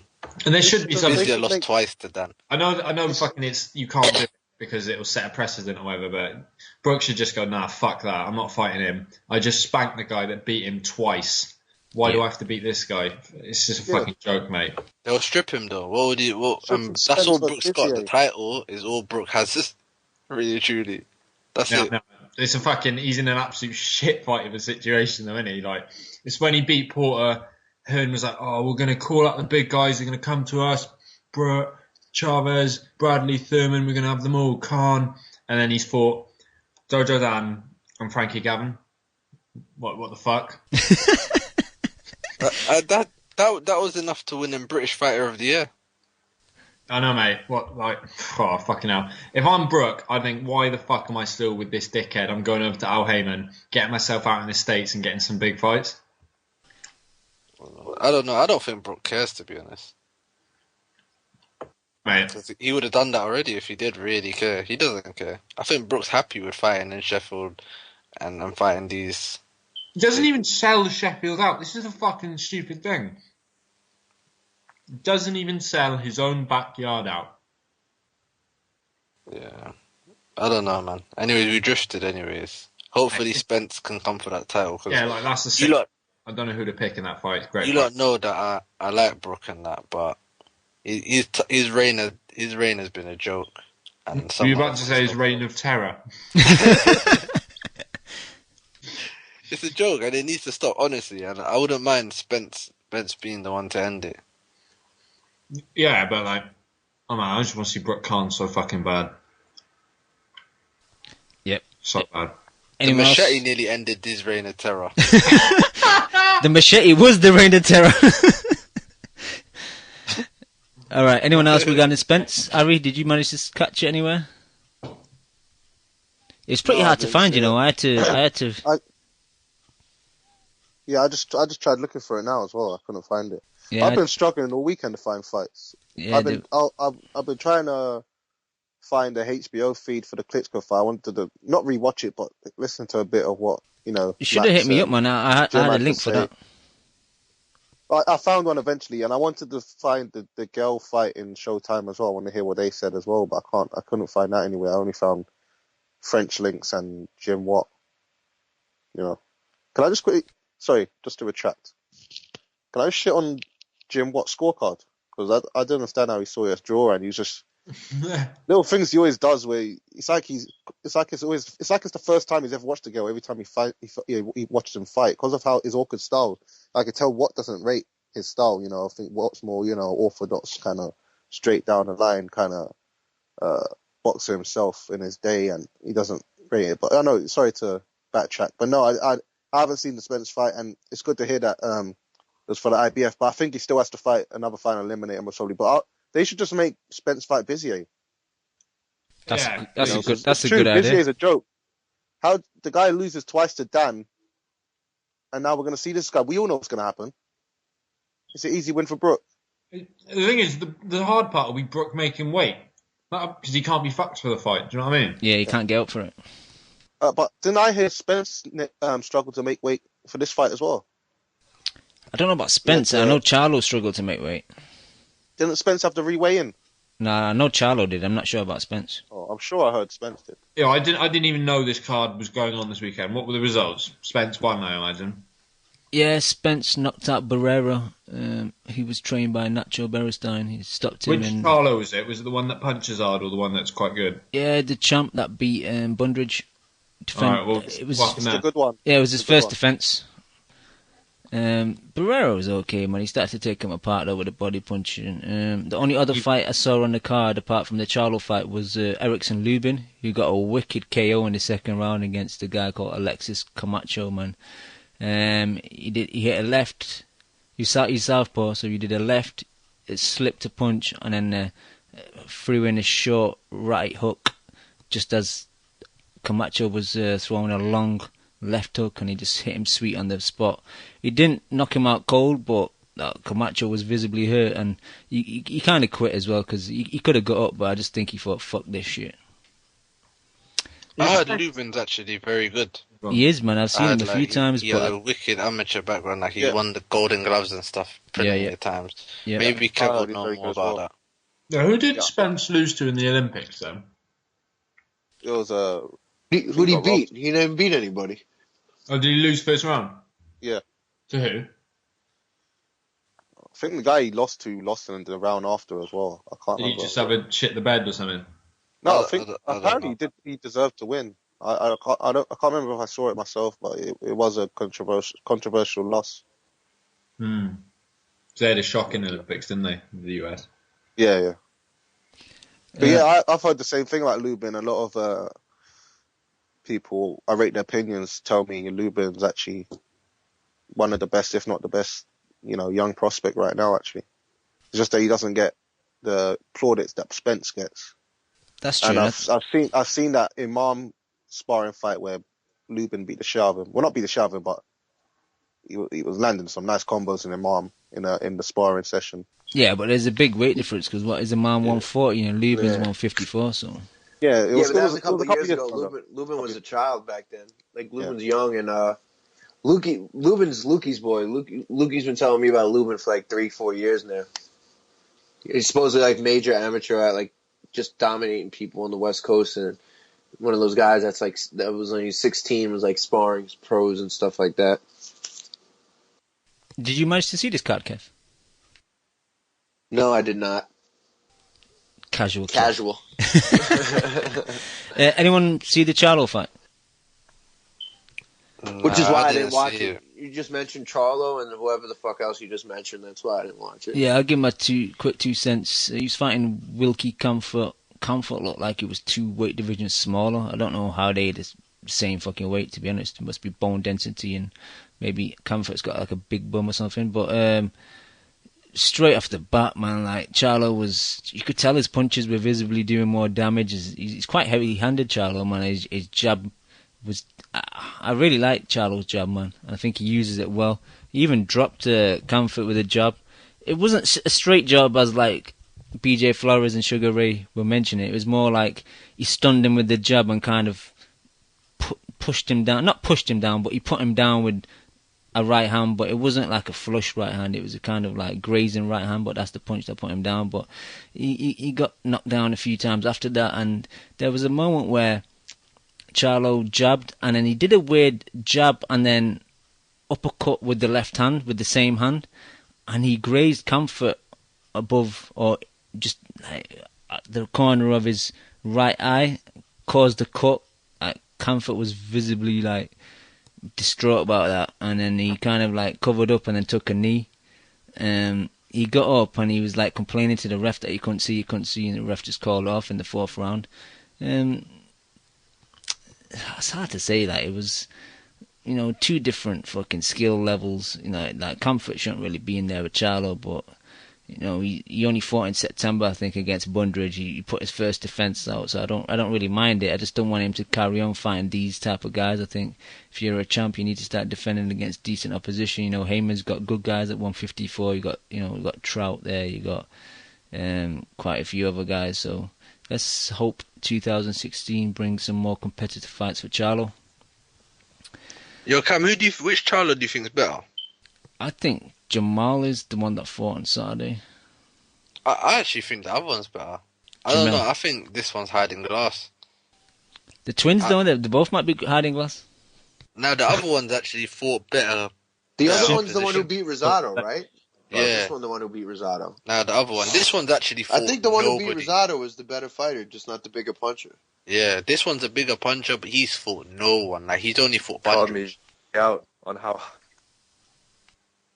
Dan keeps cutting in and out. I don't know what's up with his line, but Jamel, didn't he get dropped in one of his fights though? He's fighting the guy that was based over in Japan, Charlie Otto. That's it. He got dropped in the first or second round, didn't he? So I think it's Jamel that's hiding glass. Nah, man. I saw that knockdown as well. I think he got knocked down with a punch to the chest. He still got knocked down though. Yeah, but it was a punch to the chest. So how can you tell what his chin's like if he's got a glass chest? I think this one's hiding glass or something because they're not pushing him at all. Like the other one's actually, he fought Rosado, he fought Varnes. This one's actually fought nobody. He's only fought Bundridge. That's it. He's fought no one. Yeah, but he destroyed Bundridge. Yeah, but come on, Bundridge is like 80 years old. Nah, it's true that Bundridge is on his decent name on his resume, but I don't know. I think this guy sits on his Jamal sits down on his punches a bit more. I think. Yeah, he's got heavier hands. Yeah, Jamal tends to box a bit more, but yeah, he's like a young Floyd. I'm joking, nothing like Floyd. Cam, you remember how high I used to be on Jamel back in the past? Not really, no.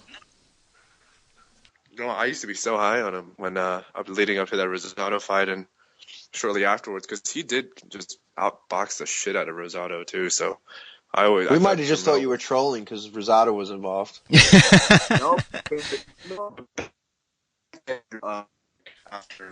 Yeah, that was after Rosado's loss against Triple G, so he was still kind of on loss 2 of 5 consecutive losses. So he wasn't regarded as poorly as he is now, but. I guess that's like the definition of how Al Haymon ruins these guys' fucking career. He has all this talent and he just doesn't do anything with them at all. Yep. It's a fucking bum. And who the hell is Jamal fighting? Like, I don't even know. I know Jamal is a heavier-handed fighter, but I can't even name you any of his past 4 opponents. Even Jamel is like, I don't know who the fuck these guys fight anymore. This is a shame, because I was high on Jamel, but I don't know. It's too late now, all those Ronnie Shield fighters, all signed by Haymon, and they're not doing shit with their fucking careers. That's the thing. On Wednesday, we had an ESPN card with headlined by Lara versus Zavik. Like, Lara should be fighting one of the Charlos. It's like, why are we seeing Zavik fight? Why are we seeing this Wilkie Comfort? Like, these guys are not in the league of these other guys, so it's unnecessary fights. Yeah, but Cam, you have to remember, Lara is a ducked fighter. People don't want to fight Lara. Yeah, so Lara's just got to fight anyone just to make money, really, and just to get a purse. Nobody's going to fight Lara. One thing on that, though, if people compare Lara to Rigo and Floyd, just to stop. He's not either of those fighters. He's not nearly as skilled as either of those fighters. No one did. A lot of people do, Hamada. But he's very good. He's very good at what he does, but yeah, I agree. But he's nowhere near Rigo's level. Yeah, or Floyd's. I agree. Yeah. And people who are advocating that Triple G is somehow ducking Lara, no, just stop it. If those two ever fought, that's like Angulo on steroids with every single fucking PED in his body. And if Angulo was just 10 times the boxer he is, that would be a bad night for Lara. Lara's even talking about moving up because I don't think he can get fights at 54. Nobody don't want to fight him. So. Yeah, but why do you would want to fight him at 160 either? I think he'd go in the same situation all over again. Yeah, I agree to that. I don't think he'll have. I think he'll have the same issue. Yeah, most probably, but it is what it is, man. But it was good to see he didn't play with his food. He got rid of Javik. Javik he's shit, but... Delvin Rodriguez lasted 12 rounds with him. Don't talk about he doesn't play with his food. No, I said this time he didn't play with his food. Did you guys see how it ended, though? It ended in a weird situation. Like, Zavek said that, he had a muscle spasm, and then he turned his back, and Lara hit him with a few shots. Not even hard shots, and then ref jumped in. It's just a fucking weird ending to a fight, to be honest. Yeah, that's just Lara's career in a nutshell, I guess. Yep. Alright, let's quickly talk about the Prediction League and then get the thoughts of Hamada and Joe for the Quillin Jacobs fight, because I know these guys got to go. They got early starts in the morning. So, Mo and 10 still first in the BoxingCoalition.com Prediction League. TBE Chef still second. Punch Drunk still third. LaMarcus Malvo up to fourth. Ari's back up to fifth. Nothing for Something's in sixth. I've dropped down, had a really poor weekend. Next time I'm not going to throw stones at Ari because I'm living in a glass house. I'm in seventh. El Terrible in eighth. Sean 7000 in ninth. And Barceleos making his way back up to 10th.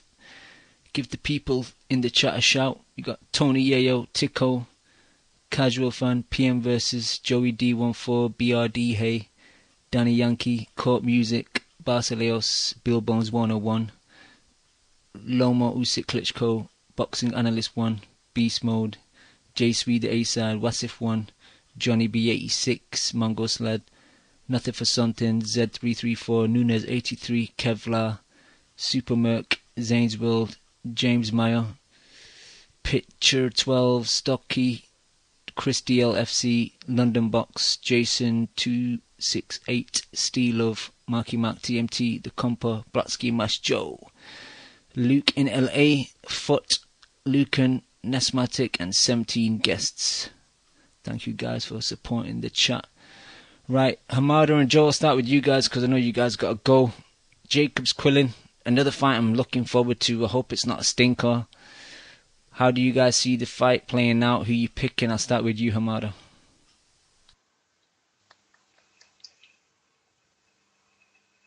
I think you might be on mute, Hamada. Yo, Yeah, go ahead. Jacobs Quillin. I think it's going to be a shit fight, you know. Because Why? Quillin's got low work rate. Jacobs is hiding glass. So I think he's going to be tentative. And he's not going to take too many risks. So I think it's going to be boring. But I do think Quillin will win. By probably late knockout. I didn't think I don't know. that. I think if Quillin wins, yeah, I'm gonna go out on a limb here and say, if Quillin wins, he's had a better 2015 than Golovkin. What? Huh? Against who? How do you make that out? Because like he beat Jacobs is better than anyone Golovkin beat this year. No, But no way. he nearly lost to Lee. Big white hat, Amada. I had him beaten Lee. I'd say Jacobs and Lemieux are probably on the same level. I think Lemieux's better than Jacobs. I don't think so. I think Lemieux's trash, man. Jacobs is... What has Jacobs ever done in his career? Jacobs and Lee. No, Jacobs, just Jacobs. What's Jacobs ever done? Yes. Survive cancer. Okay. All right. Applaud. Claps for him. Do you have the applaud soundbite, Jesus Kim? Christ. No, I've not got that one. Okay. Nothing. Exactly. He's done nothing. Like, he's better. What's Lemieux done? Lemieux's beaten that Endam. Look, I'm comparing like a C-level resume to Exactly. A C-level resume. So that's what stop I'm doing it. right now. Stop But it. no, Stop it. why stop it? Because Lemieux's a better fighter than Jacobs. Because I've seen more from Lemieux. No, like, Amada, are you trolling? Are you just trying to get a reaction from I'm him? serious. I'm actually being serious. I thought he beat Lee, so that's He was lucky to get the draw, really, because one of the knockdowns. knockdowns was a slip. One of Lee's Exactly. knockdowns was a slip, so he should have actually lost by 1 point instead of getting the draw. Yeah, Amada, who's Jacobs' best win? Danny Jacobs. Yes, you know who we're talking about. I don't know who his best win is, but he's better than Lemieux. He hasn't got any good wins. His best win's Mora. Is it really? Or Jared Fletcher? Yes. I still think with the eye test, he's better than Lemieux. No. Okay, that's fair.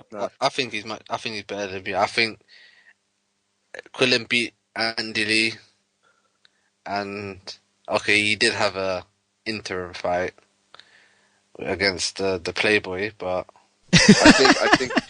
I think Willie Monroe is on the same level as Jacobs and no, stop it. I think so. Willie Monroe won a bloody I boxing can use the same argument. I can use the same argument you just made, Hamada. I can just say that Willie Monroe, he looks good from the eye test. I bet Willie Monroe would give Jacobs a tough fight, you know. Willie Monroe won a boxing exhibition, mate. That's the only reason why we know him. Everyone starts somewhere. William Monroe is trash, man. Listen, I just think Jacobs is okay. If Golovkin beat Jacobs, would Jacobs be the best guy on his record? No.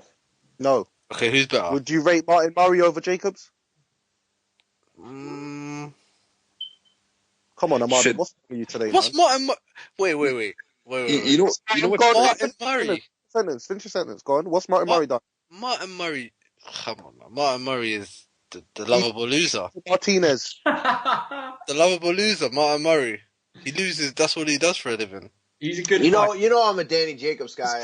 I like the guy. I know him personally, but he hasn't beaten anybody. He's been in there with one good guy, and that's Parag, and he's lost. Who's better, Kev? Lemieux or Jacobs? I don't know. Murray's better than both of them. I think Lemieux sucks too. So Murray sucks. But I think Lemieux has a better win than Jacobs, so I would say Lemieux is a better win at this point. Although I wouldn't be surprised if Jacobs beats him, but Jacobs hasn't fought anybody as good as Lemieux or Endam. Like he's fighting Jared Fletcher. Like period. What would Jacobs do to Endam? What would he do? We have to know. He hasn't stepped up. Exactly. Would. It's a moot point. What's kind of crazy is that it just shows you how shitty Golovkin's resume is too. Then. Exactly. See how my points just keep coming out? Within like 6 months, everyone's going to be like, damn, we should have listened to Kev like a year ago, man. Golovkin's resume is pretty bad, to tell you the truth. Fucking horrible. And it's not like he's 28. He's 34, and this is his resume. Exactly.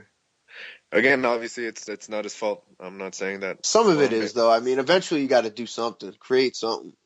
Yeah, we know that's a rabbit hole that we've discussed way too many times, but it's a crazy situation because I thought Jacobs before the Pirog fight and Quillin after the Endam fight, I thought those were two of the top three middleweights. This was obviously the Pirog was before Triple G made it to the HBO broadcast, but I don't know. I remember Kid Chocolate versus Triple G was like a 60-40, 70-30 fight in favor of Triple G, for me at least, after the Endam fight, and now it's like 95-5 or 99-1 in favor of Triple G. It's amazing how things have changed. I think it just goes to show how weak all these divisions are. We're talking about every division being a wasteland. 168, 160, like every division we bring up, we can't even name guys. Like it's crazy. And then just another Haymon fighter that I think has just ruined this guy's career, man. Maybe not from a financial perspective, obviously not financially, but from like a reputation standpoint, nobody takes this guy seriously anymore. You know. I'm just looking at who Quillin's faced this year, man. Obviously, I can't even remember. The Lee name, obviously, and the Lee's a big name, but that Michael Zarafa guy, that was a mismatch. But he didn't even beat Andy Lee. That's a draw, so that's not even like a name on his resume. Exactly. He lost, really. It's not a name. I mean, I don't think he lost. I think it was a draw. It was who knows who won. It was the same shit.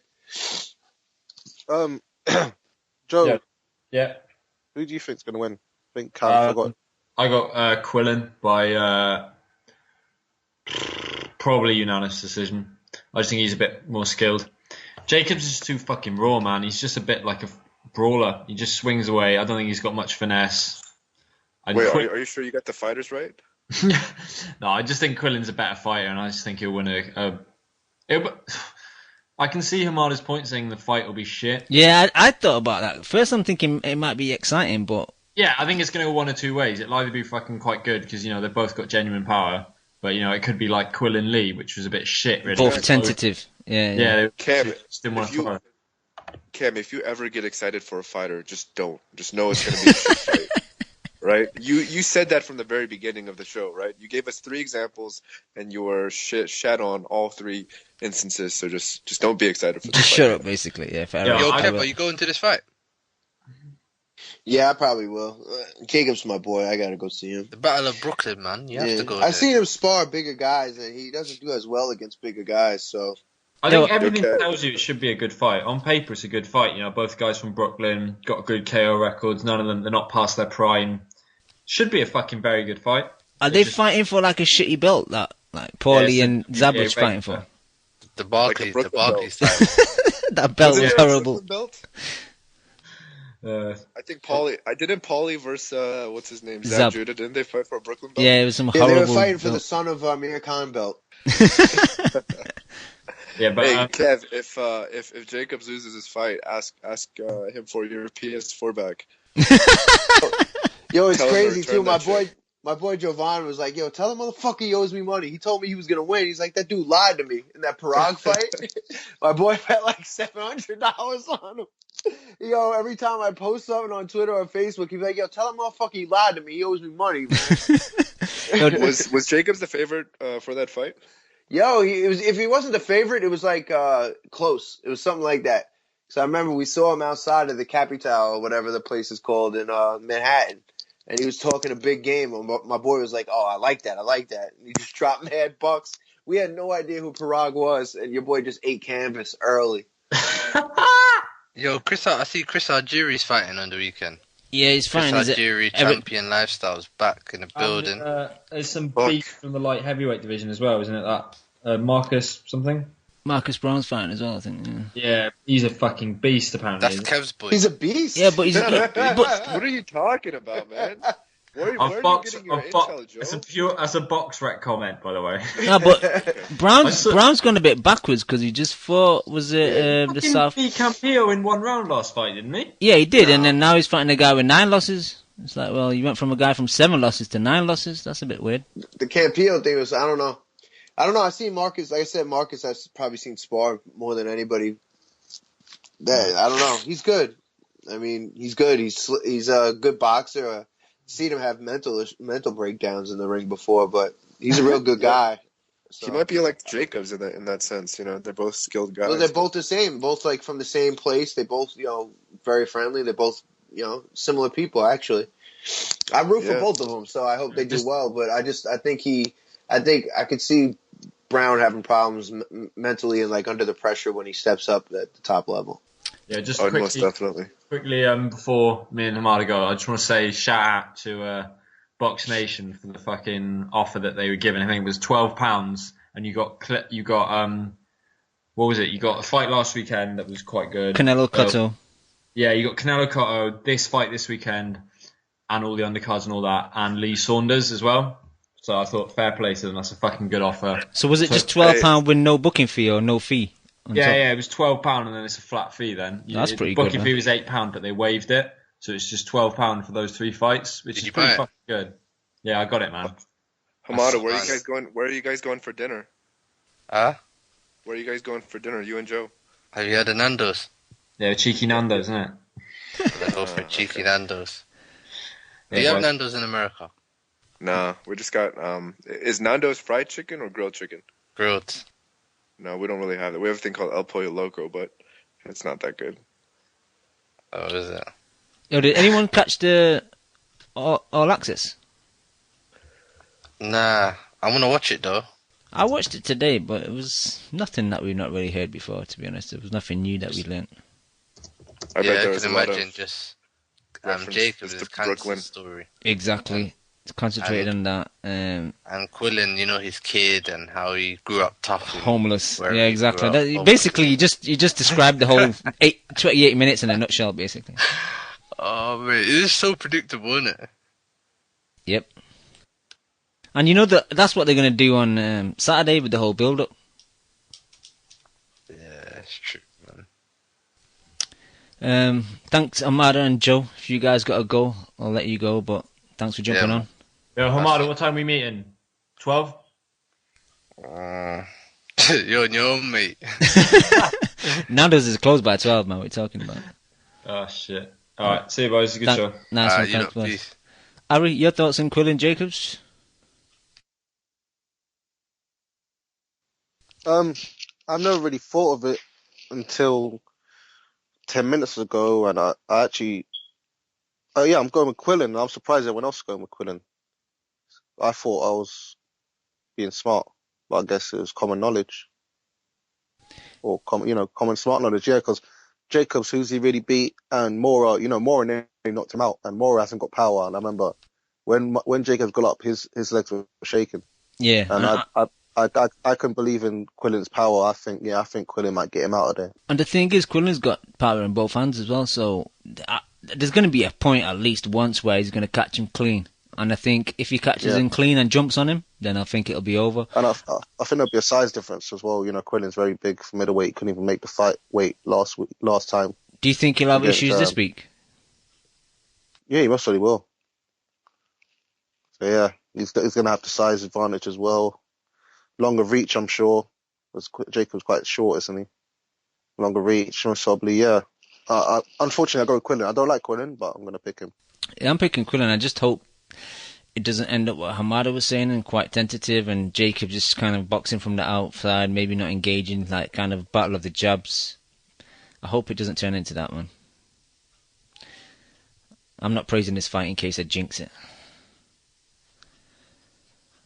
But undercard, we got Quella versus Quendo. Quendo beat was it Johnny Gonzalez on his last outing, which was a good win. Kind of beat him convincingly as well. And Quella kind of struggled against Darchinian for the first couple of rounds, but started to get to him towards the end before he knocked him out. He demolished Wanma, demolished Tamayo. I like Quella, man. Again, my Southpaw brethren. He's from Argentina, Mao's home country.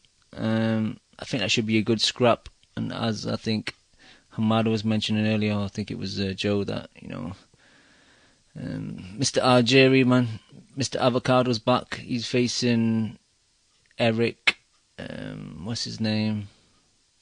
Eric Bone, I think. The last time we seen him was, I think he was a late replacement, and he fought Sean Porter, who stopped him in 5. Before that, he's not really fought anyone. So it's decent undercard in Brooklyn. Not much UK fights next week. It's pretty weak. I think there's a card in Germany because I've put the fight in the prediction league. I'm reading that Derek Chisora signed with the Sauerland as well after Warren dropped him. Just want to quickly get your thoughts on that, Ari. Like, I know we're not really too bothered about fucking Mr. Chisora, but what's your thoughts about Warren dropping him and him getting picked up by the Sauerlands? Yeah, I guess Warren just couldn't think of anything else to do with him, I guess, and, you know, just threw him in the bushes. You know, you'd think you'd have more loyalty of, you know, the amount of loyalty Chisora's shown him over the years, but, you know, Warren's Warren. You know, we all know Warren's about. I can't bother to say the word I want to say, but, you know, I guess you all know what I mean, but, you know, Warren's Warren. And, you know, he threw him in the bushes. I don't know. At the same time, Chisora's done. What's wrong with throwing him to the bushes? And if he's done, what's the point to keep like flogging a dead horse? Yeah, it's true. There's not much you could do to him.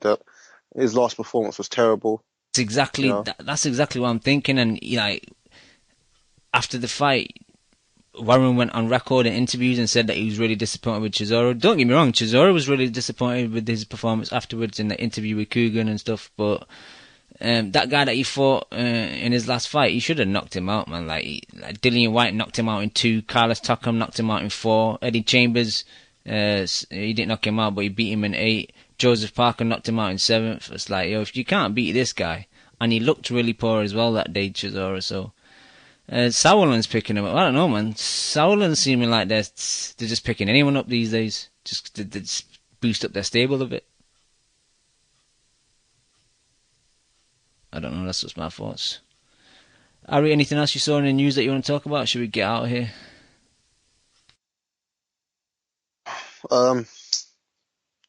Yeah, kind of quickly shit on Garcia Guerrero. It's just Garcia's got no shame, and you know we hear about this thing about Haymon fighters where he offers them 2 options. You know, the easy route if they want to just stack their money, or if they want to go down the legacy route. You know, we can all see.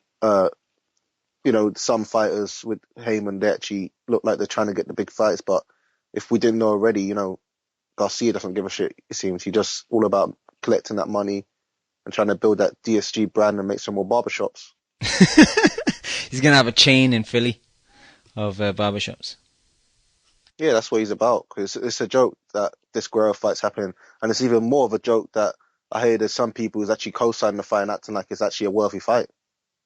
You know, the fight's a joke. Guerrero is shot. He lost to Aaron Martinez. You know, Aaron Martinez got robbed.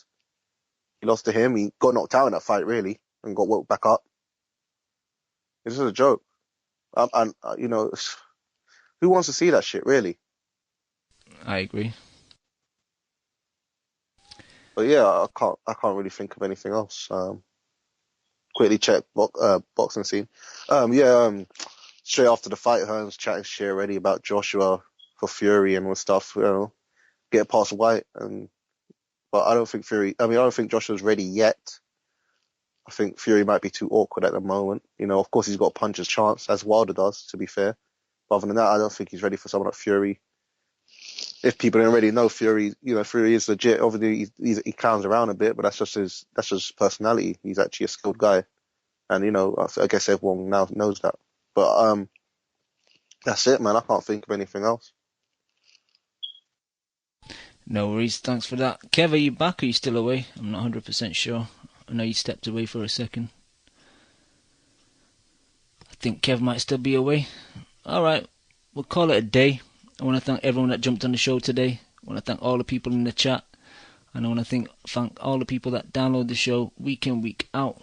We'll be back next week. Peace. You just listened to the Boxing Coalition. Oh, dude, man, I love boxing. I fucking love boxing. A big shout out to the Boxing Coalition. You're a newbie. No, I ain't new, man. If my fucking next door neighbour became the #1 flyweight in the world, you know what I'd do? I'd fucking walk past the cunt. Derek, how you doing, bro? I was physically banging, blood. I disagree. First time I hear the song, man, it was fucking badass. Vamos a Argentina, la concha de su madre. I see the bomb in them. I get home and she's like, what the fuck? Me and the kid are here. Why don't you get home and talk to us? I'm like, man, you guys don't know shit about boxing. Kel, how does it feel to be the new IBF champion? Feels great. Great. Do we really dive into the black hole right off the jump? I think he's hiding glass. Just to play devil's advocate. You want 1 portion of crow or 2 portions of crow? Give me 2 portions with a supersized fries and a large drink, please. I can't stand him, what? I'm Scottish. Cringe side. But you won't rush Anthony fucking fat ass Joshua, would you? He's not fat. How about you tell us what you weigh for your final thoughts? My weight? Thank you for listening to the Boxing Coalition. We are live every Monday, 10 p.m. to 1 a.m. UK time, 5 p.m. to 8 p.m. Eastern.